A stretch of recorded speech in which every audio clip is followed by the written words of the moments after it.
생애빛 5분 산책에 오신 여러분들을 다시 한번 진심으로 환영합니다. 오늘은 많은 사람들의 마음속에 스트레스를 주고 있고 또 병을 일으키고 있으며 또한 많은 경우에 암을 유발시키고 있는 가장 큰 문제에 대해서 좀 말씀을 드리려고 합니다. 그것은 죄책감의 문제입니다. 여러분들은 마음 가운데 혹시 죄책감을 그냥 가진 채 지금 살고 계시지는 않습니까? 한 중년 신사가 시카고의 한 거리를 걷고 있다가 갑자기 전봇대에 기대더니 흐느껴 울기 시작했습니다. 한참이나 울더니 터벅터벅 걸어서 경찰서 안으로 들어가는 것이 아닙니까? 그는 15년 전에 사람을 죽인 사람이었습니다. 그 살인 사건은 미궁으로 풀리지 않은 채 그만 사람들 뇌리에서 잊혀져 버리고 만 사건이었습니다. 하지만 이 사람은 그 죄책감 때문에 울타리 없는 감옥 속에서 살면서 계속 괴로움 가운데서 그는 갈등하며 지냈어야 했습니다. 그가 살던 지난 15년은 정말 자유로운 삶이 사실 아니었다고 그는 고백을 하였습니다. 하늘과 나밖에 모르는 일이기에 숨기고 살면 아무도 모를 일이지만은 자기 자신의 양심의 소리가 컸습니다. 그 죄책감은 해결할 길이 없었습니다. 무엇을 해도 행복하지 않았습니다. 그래서 15년 후인 그날에 바로 그가 사람을 죽인 바로 그날에 자수를 했습니다. 경찰서장이 깜짝 놀랐습니다.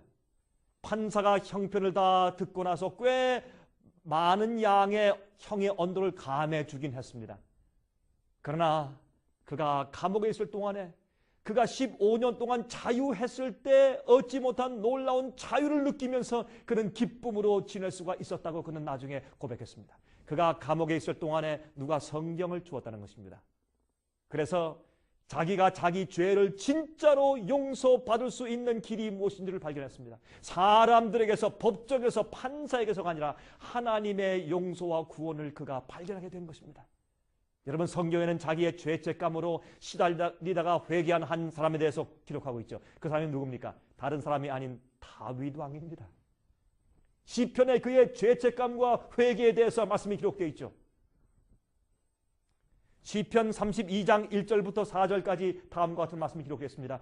허물의 사함을 얻고 그 죄의 가리움을 받는 자는 복이 있도다. 마음에 간사가 없고 여호와께 정죄를 당치 않는 자는 복이 있도다. 내가 토설치 아니할 때 종일 신음함으로 내 뼈가 쇠하였도다. 주의 손이 주야로 나를 누르시오니 내 진액이 화하여 여름 가물에 마름같이 되었나이다. 여러분이시여, 그가 회개치 않을 때, 죄를 고백하지 않을 때 죄책감이 그를 눌러서 뼈가 마르게 되었어요. 그런 것을 거기에 그가 간직했습니다. 그가 밧세바와 간음하고 그의 남편 우리아를 정말 계획적으로 죽인 다음에 그의 영혼은 평안함이 없었습니다. 나중에 나단 선자가 와서 왕이시여 당신입니다 라고 손가락질할 때 그때 그는 머리에 재를 쓰고 옷을 찢으며 무릎을 꿇고 하나님께 죄를 고백하며 회개했습니다. 그 이후에 그는 참 여름에 마른 것처럼 찌들리는 뼈가 마르는 그런 고통과 죄책감 가운데서 드디어 해방되어서 그는 마음 가운데 평안을 얻게 되었습니다.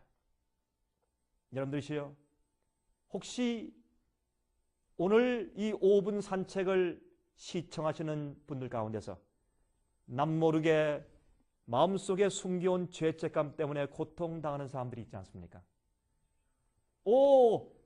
남들은 몰라도 하나님과 내가 알고 있는 죄들 말입니다. 아무리 세상의 재물과 세상의 재미에서 평안을 느껴보려고 해도 아무래도 마음의 행복감을 느낄 수 없는 문제, 죄책감의 문제. 혹시 그러한 죄책감의 문제로 시달리는 분 계시지 않습니까? 지금 예수 그리스도의 십자가 앞으로 나오시기 바랍니다. 그리고 저에게 전화하시기 바랍니다. 저희 직원들이 여러분을 위해서 기다리고 있습니다. 여러분들이시여, 죄책감은 사람을 죽이는 것입니다. 제가 다음 시간 다시 뵙겠습니다.